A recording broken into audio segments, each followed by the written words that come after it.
Tá bom, então vai.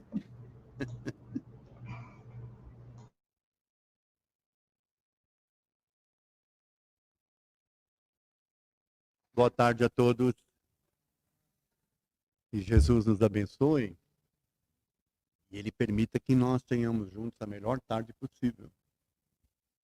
Primeiro porque nós já estamos aqui e também temos várias pessoas nos acompanhando na internet, uma energia toda voltada para o bem, uma energia voltada para a nossa melhora, para o nosso agradecimento, para o nosso equilíbrio. Então não tem como não ser boa, né? Eu tenho certeza que a tarde será maravilhosa. Então que a paz de Jesus possa estar conosco, que estamos aqui, e com as pessoas que estão nos acompanhando lá nos seus lares. Esse tema sobre a incompreensão, já tem um tempo que eu faço essa palestra, não estou repetindo, na verdade. Mas tem uma razão para eu estar fazendo isso. É que tem aumentado, vamos assim dizer, o número de pessoas que chegam lá ao nosso DEPOI e nas suas colocações acabam se pondo dessa forma, né, dizendo que são incompreendidas, que também tem uma dificuldade de compreender determinadas coisas nas relações. E o interessante é que a maioria são os mais jovens, né? Não são tão assim os mais velhos. Daí a razão da gente estar falando sobre esse tema. Entender o que é incompreensão e por que nós sofremos dessa situação, né? E nós vamos começar aqui pelo básico, tá? Milena, deveria mexer aqui, né, filha?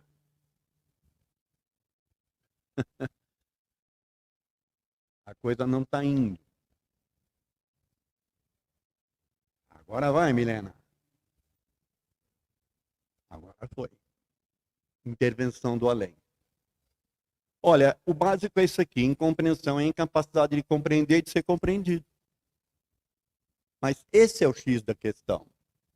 Quando as pessoas chegam, elas dizem que elas têm uma incapacidade de serem compreendidas.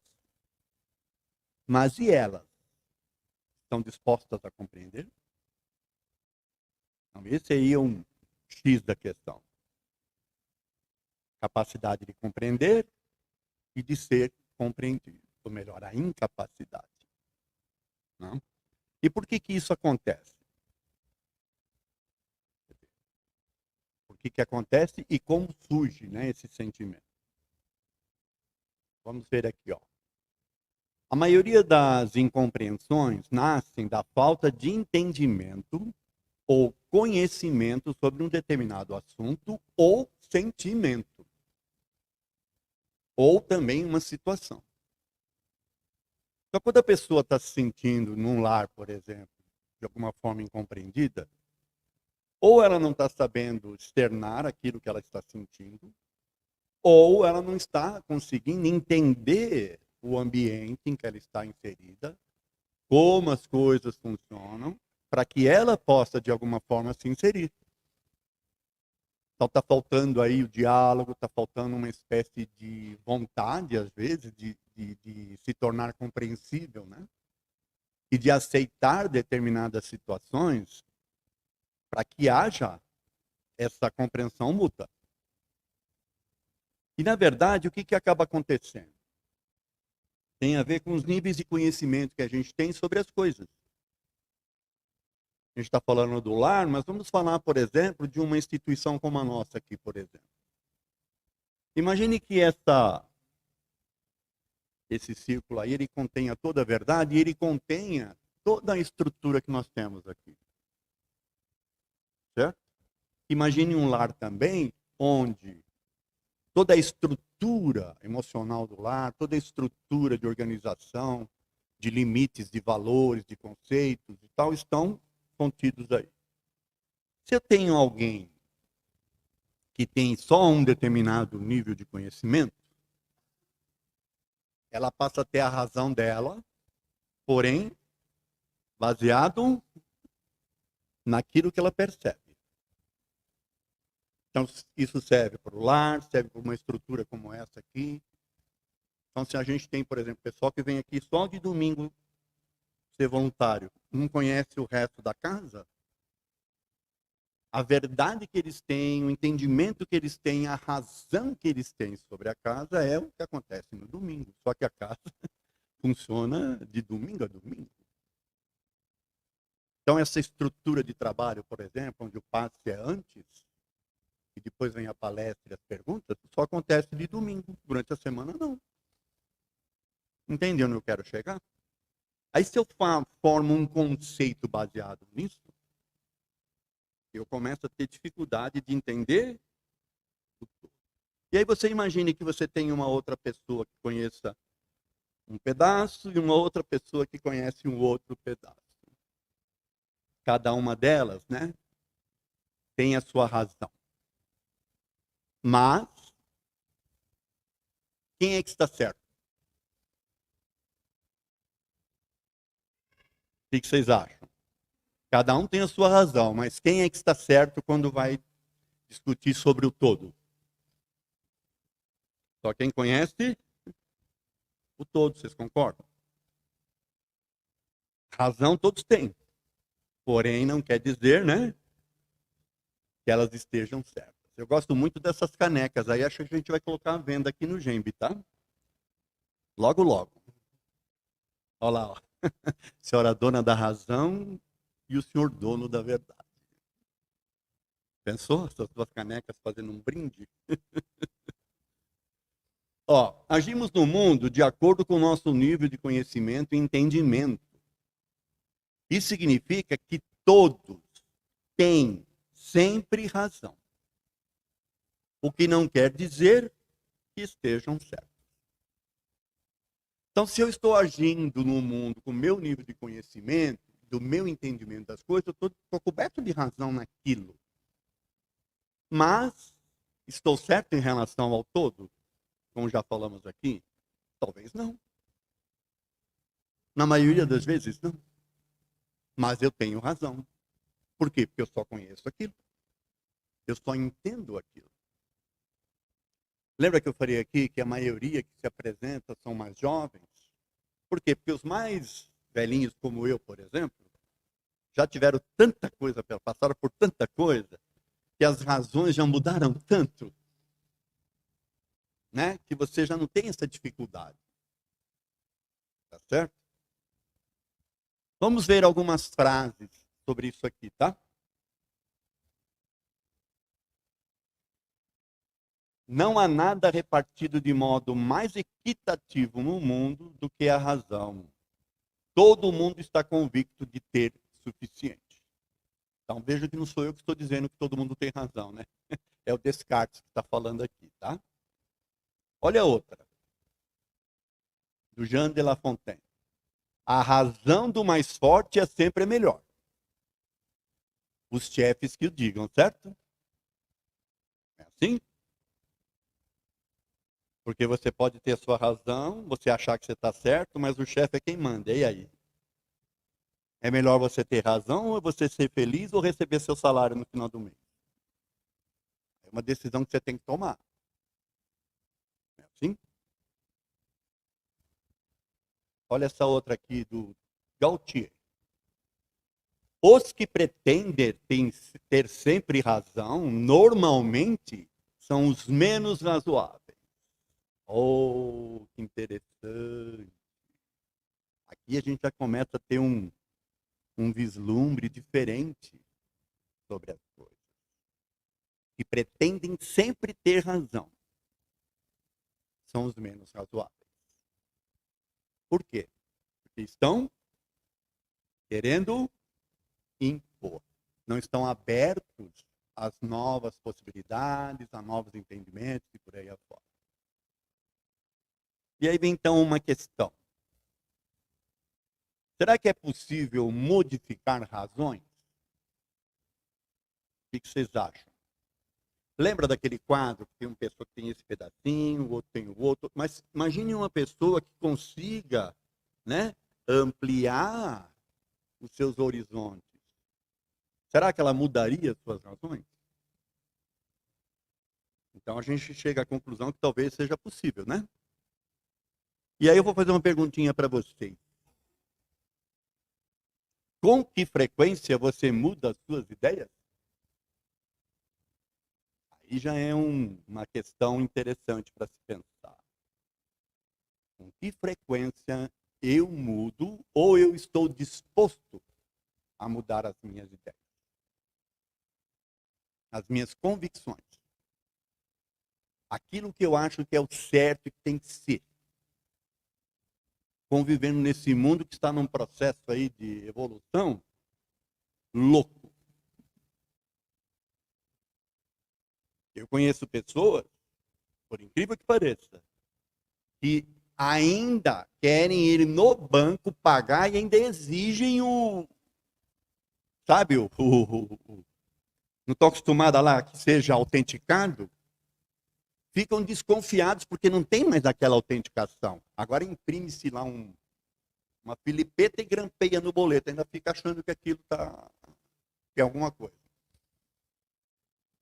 Ora, essa pessoa está na razão dela, no entendimento dela, né, no conhecimento que ela tem, só que ela está isolada no mundo, ela não está mudando as suas ideias sobre as coisas, ela não está evoluindo. Imagina o sofrimento num mundo como o nosso, né, que está em constante evolução.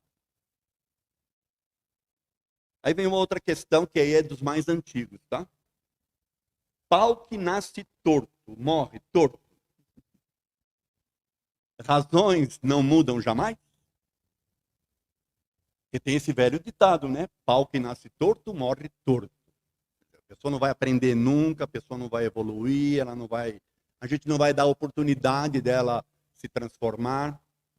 Se ela fez uma besteira, né? Eu vou sempre classificá-la a partir dali pela besteira que ela fez.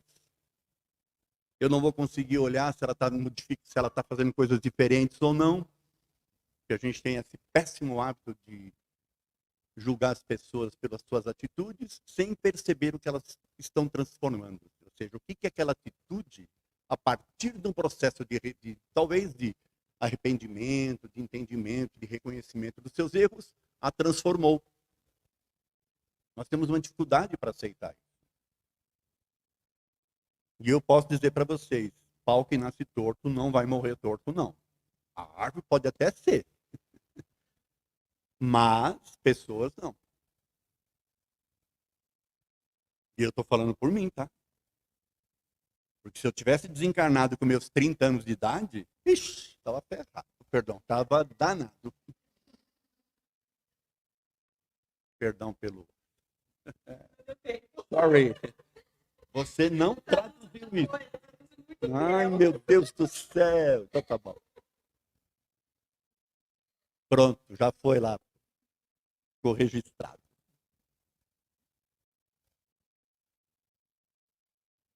O segredo, gente, é estar disposto a ouvir a razão do outro e ter a disposição em considerá-la.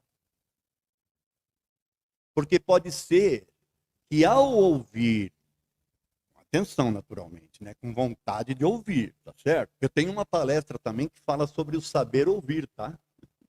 Dificuldade que a gente tem. Se eu ouvir e estiver disposto a considerar o outro, pode ser que eu mude a minha. Isso é errado? É ruim? Não, isso é crescimento, é desenvolvimento da pessoa. Eu gosto muito dessa figura aqui. Que pode ser que você mude de ideia. Você vê, tem as duas pessoas ali. Uma está olhando, está dizendo, não, é um 6. O outro, não, é um 9. Mas se um estiver disposto a mudar de posição, por exemplo, e conhecer o lado do outro, olha que interessante que eu estou falando, hein? Conhecer o lado do outro. Você chega à conclusão que ele tinha razão. Porque ele estava olhando as coisas daquele ângulo. E se esse outro se dispor a ver o lado do outro, também mude de ideia. Por quê? Porque ele vai perceber que o outro estava vendo as coisas de um viés diferente. E vão chegar à conclusão que ambos estavam certos. Porque cada um estava vendo as coisas da sua forma, do seu jeito e naquele momento, talvez daquela situação. Vamos ver outras frases, tá? Essa palestra vai ter muita frase. E essa aqui vocês não fiquem chateados comigo, porque não fui eu que falei. Foi o Immanuel Kant. O sábio pode mudar de opinião, o idiota nunca. Não sou eu que estou falando. Ah, mas você colocou aí, então você também é responsável. Tudo bem, é porque eu concordo. Vocês acham que ele está sendo muito duro? Que o sábio pode mudar de opinião e o idiota nunca? Vamos pegar o exemplo que eu citei aqui daquela pessoa. Não tem ninguém ainda que ainda fique exigindo lá o boleto, não, né? Aqui, né? Amor de Deus. Imagina o papel, né? Certo? Agora do Pascal. Ó. Não me envergonho de mudar de opinião. Porque não tenho vergonha de pensar. Olha que interessante. Não me envergonho de mudar de opinião porque eu não tenho vergonha de pensar. De olhar as coisas de um ângulo diferente. De observar. De evoluir. E agora mais uma, ó. Não há mal nenhum em mudar de opinião, contanto que seja para melhor. Aí é o Churchill. Você viu que eu fui pegando Filó, fui pegando pessoas aleatórias para trazer aqui, tá? Mas não há vergonha de você mudar os seus conceitos, as suas ideias e tal, desde que seja para melhor. Se você for mudar para pior, é melhor que fique como estava. Certo? Bom, vamos ampliar agora essa questão de como é que nasce o sentimento da incompreensão. Vamos lá. Eu quero que vocês olhem essa figura. Muitas pessoas têm o péssimo hábito de querer provar a sua razão, repisando e até rebatendo aquilo que para elas é considerado um erro ou uma falta do outro, como uma forma de persuasão e domínio da situação. Aí a gente entra no campo da imposição das ideias, do não aceitar o questionamento, do que porque sempre foi assim, porque aqui quem manda sou eu, porque aqui quem determina as coisas sou eu, as regras são essas, você tem que agir desse jeito, tem que fazer dessa forma e por aí afora. Bom, guerras são travadas por quê? Por que as guerras são travadas? Porque uns querem se impor aos outros. Será que nas religiões há imposições? O que vocês acham? Por que há contenda nas religiões? Jesus era impositivo, por exemplo? Aliás, Jesus era religioso? Uma pergunta que eu faço para vocês. Quem criou as religiões foram os homens. E aí, como é que fica? Quer dizer, eu vou impor as minhas ideias para o outro? Nós vamos sair por aí batendo de porta, desculpe isso que eu vou falar, mas saindo de porta em porta tentando convencer as pessoas a serem espíritas, porque a gente acha que o espiritismo é o que é o caminho. É isso? Infelizmente, essas situações todas acontecem porque há este processo de imposição. E o jovem, como eu já falei aqui, sofre muito isso, por quê? Porque dentro de um lar você precisa manter a ordem, manter a organização, manter, né? E aí você tem que... O ideal é que isso fosse conquistado, que isso fosse explicado, que isso fosse colocado de forma de forma a construir uma relação positiva, né? Uma relação de pacificação dentro do lar, dentro do ambiente, dentro de um grupo. Mas nem sempre é assim, porque nem todo mundo tem paciência, né? E nem todo mundo está disposto a dialogar. Nem todo mundo está disposto a, de repente, modificar suas próprias ideias. Olha essa figura, eu gosto bastante, tá? Para uma boa relação, é preciso lembrar que as pessoas sempre terão a razão delas. E se atirarmos, criaremos situações de desconforto e até de confronto para com elas, gerando um sentimento negativo delas para conosco. Elas não nos ouvirão a partir daí. Se eu chegar para alguém que está querendo me explicar alguma coisa e falar assim, olha, você não tem razão. Ora, ela não acha que ela tem? A gente já não chegou à conclusão que todo mundo tem razão? Mas se eu chegar para falar assim, você não está errado, você está errada, você não tem razão. Qual vai ser a reação dela para comigo? Ela vai estar disposta a me ouvir? Ou ela já vai se fechar? Já vai se sentir pressionada, se sentir mal, falar, não, peraí. Ora, para uma boa relação, segundo a gente já viu aqui, eu tenho que dar razão para ela. Falar, ora, você tem razão. Porém, gostaria que você ouvisse o meu lado. Esse, mais esse, mais isso, mais isso, mais isso. Ora, eu estou dando não estou tirando a razão dela. E estou abrindo um campo, um espaço para poder falar da minha. E quem sabe ela possa me ouvir. Então, numa boa relação, jamais tire a razão do outro.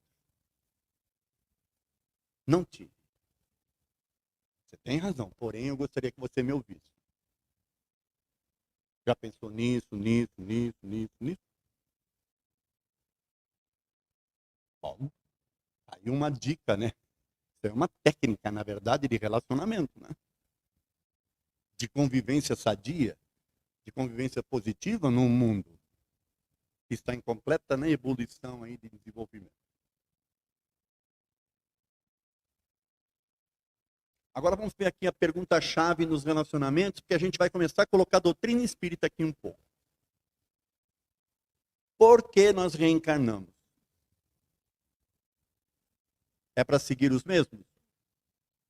Para continuar com as razões que nós tínhamos? Ou para aprender novas coisas e se desenvolver?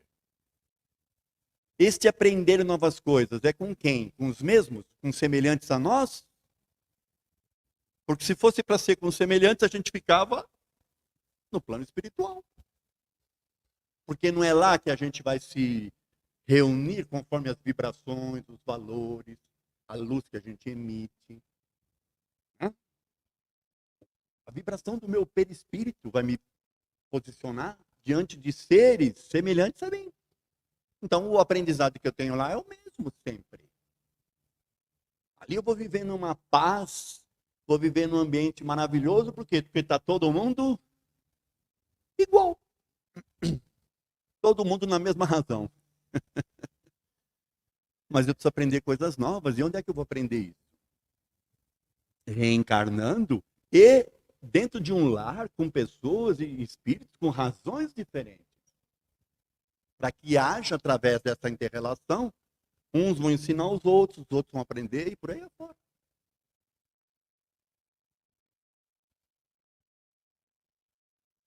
Será que nascemos na família errada e convivemos com as pessoas que não nos completam? A vida seria então uma loteria? O que vocês acham? Deus estava distraidão lá e botou a gente na fila da reencarnação e as pessoas foram caindo nos lares que não deveriam ter caído. É assim. Segundo os espíritos, existe a escolha das provas que estão lá nas questões 258 até a 273. Aí você vai escolher Você pode ir por um caminho mais suave, onde talvez você não tenha tantos aprendizados assim. Você vem para descansar um pouquinho, entendeu? Né? Ou você pode escolher um caminho um pouquinho mais trabalhoso, em que você vai ajudar a pavimentar. Você vai ajudar a melhorar esse caminho, através dos seus aprendizados, do seu esforço e por aí afora. O que é que vocês acham que o Espírito escolhe? Ele lá no plano espiritual, de posse de uma consciência amplificada, de um entendimento daquilo que ele precisa de fato aprender como Espírito. Vocês acham que ele vai escolher vir aqui para ficar na bonança? O que vocês acham? Isso parece um conceito meio, né, Não, é escolha. Aonde nós exercemos o nosso livre-arbítrio de fato, independentemente dos conceitos, dos costumes, das épocas e tal, é lá no plano espiritual, porque lá eu estou de posse da minha consciência plena. E aí eu faço as minhas escolhas. Não vou escolher bonança, gente. Vou escolher os tropeços, sim. Vou escolher as dificuldades nas relações. Por quê? Porque é aí que eu vou aprender.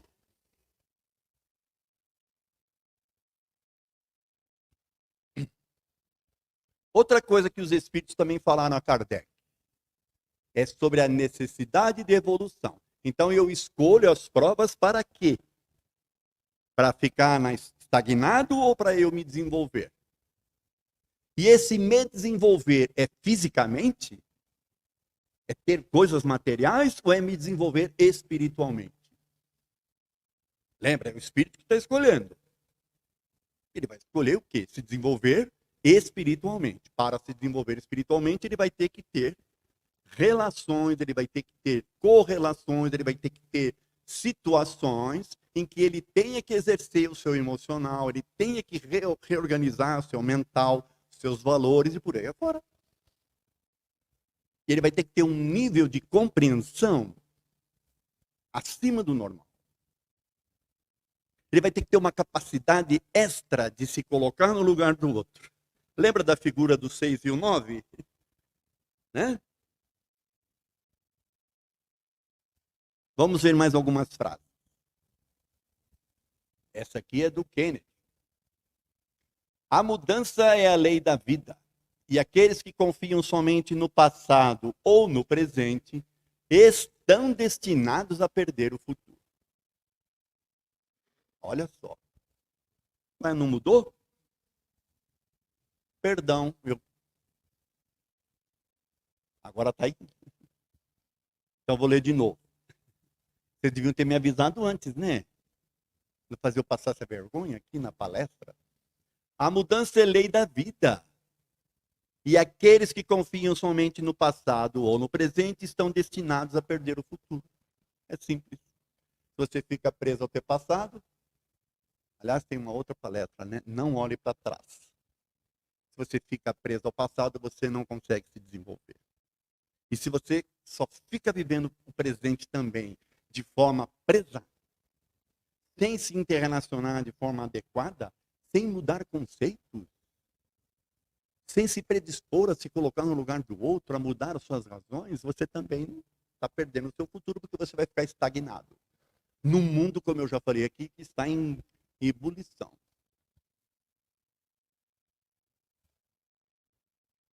Essa é do Jim Rohn. É um diplomata americano.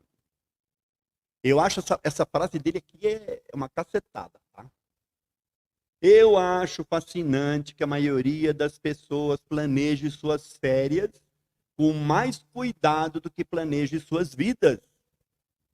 Talvez porque fugir é mais fácil que mudar. Olha que interessante. E ele não tem razão? A gente está falando, né, das razões. Ele não tem razão? Puxa vida, você vai planejar umas férias. Olha que euforia. Férias, 30 dias, 20 dias. Olha, vamos planejar, vamos isso, vamos aquilo, fazer as malas.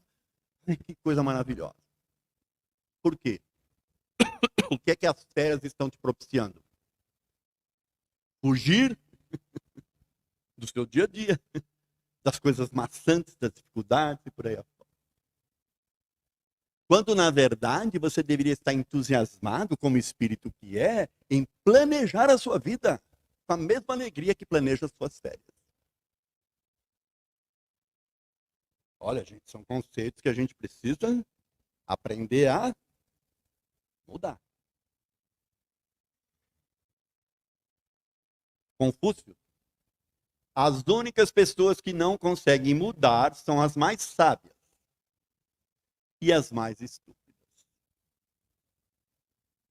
Essa aqui acho que tem a ver com um pouquinho com a outra que a gente já viu, né? Mas olha só, quem é que não muda? As mais sábias. Porque lembra que elas conhecem o todo. Ou as mais estúpidas, que é aquelas que não estão dispostas a conhecer o resto.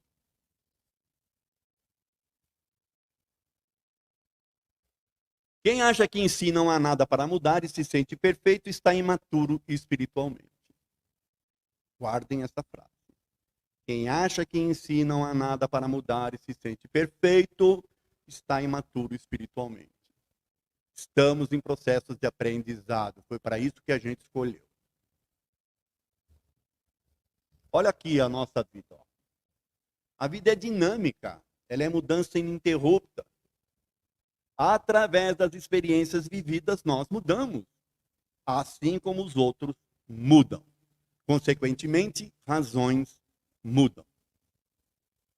Eu já falei para vocês que se eu tivesse desencarnado com 30 anos, eu estava endividado até o pescoço. Graças a Deus que eu consegui passar por essa fase, estou envelhecendo, aprendendo coisas novas, mudando velhos conceitos, me transformando.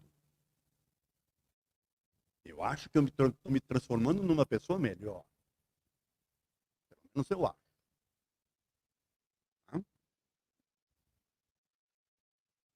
Então, estabelecer padrões de comportamento e modelos idealizados para os nossos semelhantes é puro desrespeito, motivado pela falta de compreensão do principal mecanismo da evolução espiritual, a transformação do ser pelas suas experiências. Já falei um pouquinho sobre isso. A gente tem o hábito de, né, olhar a atitude daquela pessoa e condená-la, crivar nela um carimbo, ó, essa daqui é um pau que nasceu torto, não vai morrer torto, por exemplo. Sem dar a oportunidade de saber o que aquela situação toda fez com aquela pessoa e no que ela está podendo se transformar a partir daí. Nós temos essa dificuldade. Transformação se dá através do que, gente? Da bonança? Eu estou lá no bem bom e aí eu vou me transformar. Ou é através dos embates, das dificuldades, da suplantação das dificuldades. É assim que a gente evolui, é assim que a gente se fortalece como espírito, como pessoas, como ser, como cidadão. Então, é preciso cuidado ao julgar as decisões das pessoas sem conhecer suas razões. É comum, né? A pessoa toma uma decisão, aí você fala, nossa, você viu? Aquela decisão dela foi fora do padrão. Pronto, aí bastou. Como é que pode? Olha o que está fazendo, olha isso, olha aquilo. Você não sabe as razões da pessoa. Não era melhor você olhar as suas? Né? Ou então ir lá conversar com a pessoa para saber por que ela tomou determinada decisão? Estou finalizando, tá? Para o equilíbrio, é importante rever sua posição e parar de lamentar-se. Você que se sente incompreendido e isso por aí afora.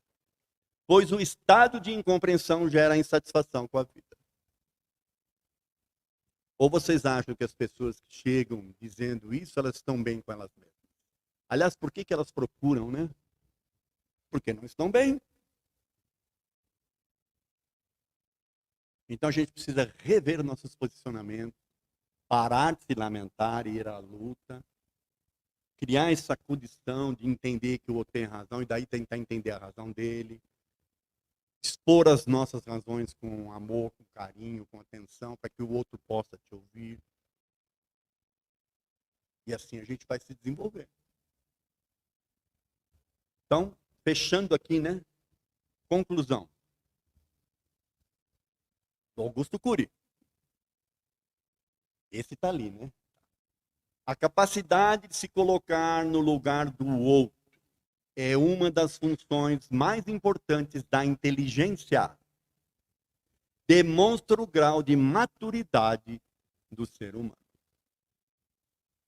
A capacidade de se colocar no lugar do outro é uma das funções mais importantes da inteligência.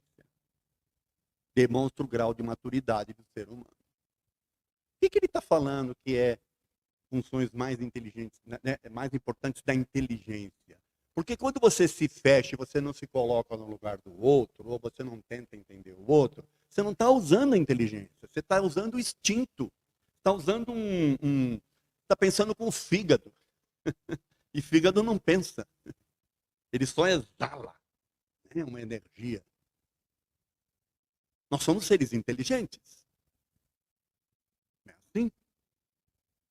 Então, fechemos aqui a palestra com Augusto Cury, tá bom? Agradeço a atenção de vocês.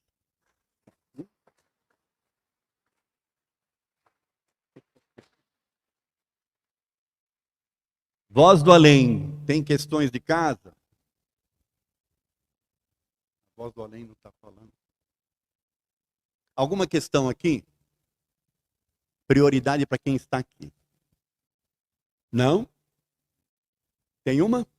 Você poderia falar alto para a gente? Quer vir até aqui? Por favor. Eu vou só repetir aqui, ele está fazendo uma questão que é, porque o pessoal está em casa, né? Está falando que eu falei das escolhas que o Espírito faz, escolhas das provas, né? Questões 258 até a 273 lá do Livro dos Espíritos. E aí, a questão que o Espírito pode escolher, vir para, né, descansar, ou então de férias, né? Ele não vai passar por tantas provações, porque talvez ele vai ensinar os outros, sabe? Coisas assim. Bom, e aí? Vir para ser pior? Escolher para atazanar os outros, por exemplo? Não, sem problema. Então, essa é uma boa questão. Ele quer saber assim, se nas escolhas que a gente faz, se pode ser que a gente saia daqui pior. Tá? Então vamos lá. Eu falei aqui que a gente usa lá do bom senso e que a gente usa de uma capacidade de compreensão espiritual diferente da que a gente tem aqui. Que a gente está limitado ao ser de hoje. Todo o nosso passado ele está presente lá no nosso consciente e tal, né, no inconsciente. Lá no plano espiritual você tem o panorama todo, você sabe de tudo que você fez, de outras vidas, das suas necessidades, onde você acertou, onde você errou, onde você precisa melhorar e por aí afora. Então, quando você escolhe, é para alinhar essas coisas. Aí você vai dizer, olha, preciso passar por isso, por aquilo, tal profissão, tal coisa, tal isso, tal aquilo. Aí você reencarna. Esquecido do passado. Por quê? Porque você precisa colocar em prova, né, em teste, aquilo que você se determinou. Tudo bem? Se você lembrasse, ia ser fácil, né? Você já vinha com a cola, certo? Fazer a prova. Você esquece. E aí você começa, aí nas inter-relações, você vai se... Você tem um plano, mas esse plano, ele vai variando conforme as coisas vão acontecendo. Não pode esquecer que você também... Você é o ator principal do seu filme, mas você está coadjuvando no filme do outro. E o outro é o autor principal do filme dele e coadjuvando no seu. E aí você vai fazendo essas correções ou não, vai cometendo equívocos. O que os espíritos dizem é que pior você não sai. Você pode sair estagnado. Tá? Mas alguma coisa você sempre vai aprender. Porque ninguém reencarna para piorar. Todo mundo reencarna para melhorar. Então, mesmo onde você acha que não há um aprendizado ou uma melhora, ela está acontecendo. Senão não teria sentido a reencarnação. Tem um outro fator que a gente não costuma falar tanto, mas que influencia, que é, nós estamos largados aqui, o que vocês acham? A gente reencarna ou a gente tem os companheiros espirituais que...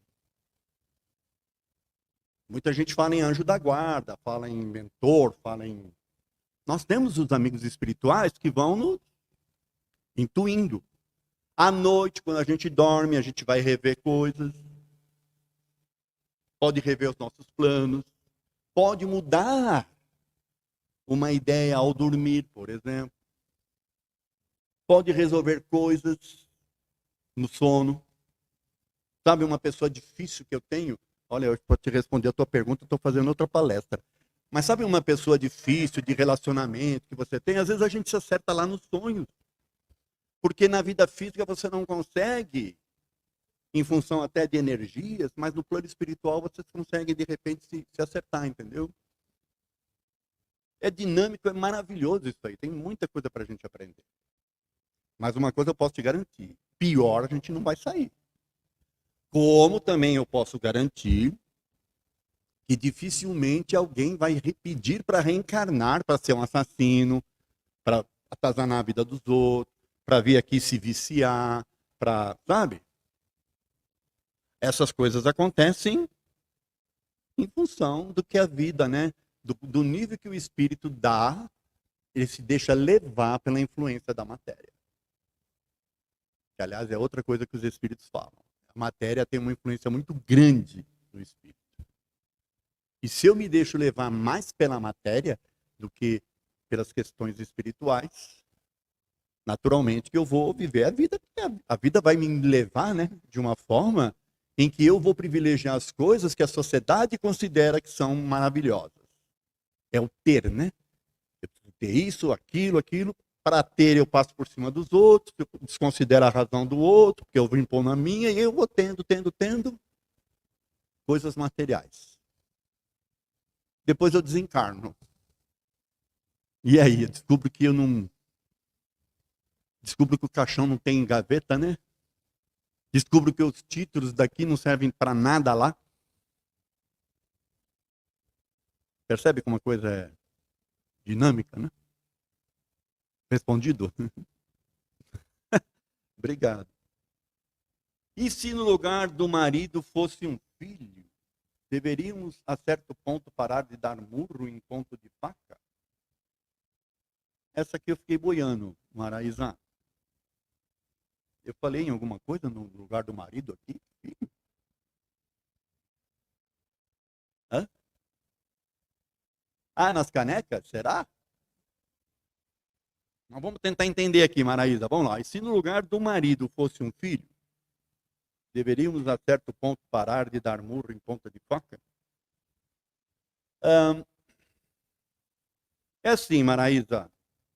Nós, como pais que somos, temos responsabilidade sobre os nossos filhos até um determinado ponto. Eles são espíritos que reencarnaram com as suas missões também, com as suas necessidades. Tá? Os pais vão até um determinado ponto. Agora, os pais quererem dominar os filhos, decidir pelos filhos, viver a vida dos filhos, estão impedindo que os filhos cresçam, que eles se desenvolvam, que eles tenham os seus próprios aprendizados. Nós não estamos largados, existe uma razão para as coisas, cada um tem a sua necessidade, e mais, em termos espirituais, ninguém é responsável por ninguém. Você só é responsável por si mesmo. Espiritualmente falando. Materialmente, você pode até ser responsável por um período. Mas você não pode ser o determinante, sabe? O determinante da vida de alguém. Impedindo que essa pessoa tenha suas experiências. Não é fácil isso que eu estou falando, mas nós temos que ter essa capacidade. Tá certo? Não é simples, mas é isso. Quem tem transtorno bipolar afetivo tem alguma coisa espiritual ou mediunidade? Pode ser, mas eu não posso afirmar. Porque há, sim, comprovação, né, de alterações químicas no cérebro e por aí afora. Então, o ideal, Jô, é que você faça aquilo que a gente recomenda aqui na Casa Espírita. O tratamento espiritual não dispensa o tratamento médico. Que você faça os dois. Procure os médicos e faça o tratamento espiritual. Nós aqui temos ajudado muitas pessoas, tá? Com esse tipo de situação que você está falando. Mas jamais vamos falar para elas deixarem de ir aos médicos. Que a ciência evoluiu muito. Em que situação tem o direito ou o dever de tentar mudar a razão de um irmão que está em convicção fora do bom senso espiritual? Bom, aí não é simples, né? Veja, vamos pegar aqui uma situação, né, de pessoas que são viciadas. Quando você pega uma pessoa, já tive isso na minha família, tá? Você precisa levar aquela pessoa para um tratamento, para um lugar onde ele vai ficar lá. A primeira coisa que eles perguntam é: ele quer? Primeira pergunta que eles fazem. Porque se ele não quiser, não adianta.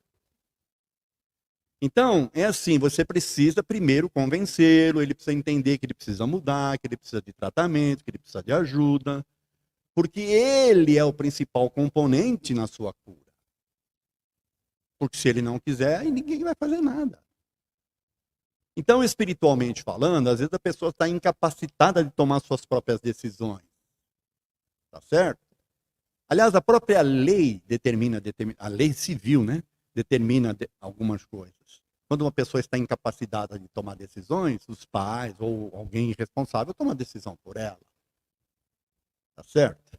Agora, em termos espirituais, fica complicado, porque cada um tem a sua história. O máximo que a gente pode fazer é dar oportunidade para que essa pessoa tenha o conhecimento espiritual e ela tenha a bagagem necessária, o equilíbrio necessário para ela tomar suas decisões. No caso que eu falei para vocês de família, nós tivemos que intervir. Mas essa intervenção foi a seguinte: nós combinamos que os irmãos, né, não iam mais dar suporte. Por quê? Porque ia para a casa de um, aprontava lá, ia para a casa do outro, aprontava lá, ia para a casa do outro, aprontava. Ou seja, nós tomamos uma decisão: não vamos mais, vamos ser duros e vamos dizer para ele: ó, o dia que você quiser mudar, de fato, nos procure. Foi fácil dessa decisão? Porque nós tivemos que decidir, inclusive, o seguinte, o pior. Se a gente toma uma decisão dessa e ele faz uma besteira, como é que ia ficar a nossa consciência? Nós decidimos. Graças a Deus que ele, depois de um tempo, né, decidiu que precisava de ajuda e aí nós o ajudamos. Gente, não é fácil, tá bom? Mas a gente tem que estar sempre usando o bom senso, contar com a espiritualidade, contar com esse entendimento de que os aprendizados são necessários para todos e cada um dentro do seu nível de entendimento. Ou seja, da sua razão. Tá bom? Mais uma vez, obrigado a todos, tá? Tudo de bom para vocês. Que Jesus nos abençoe.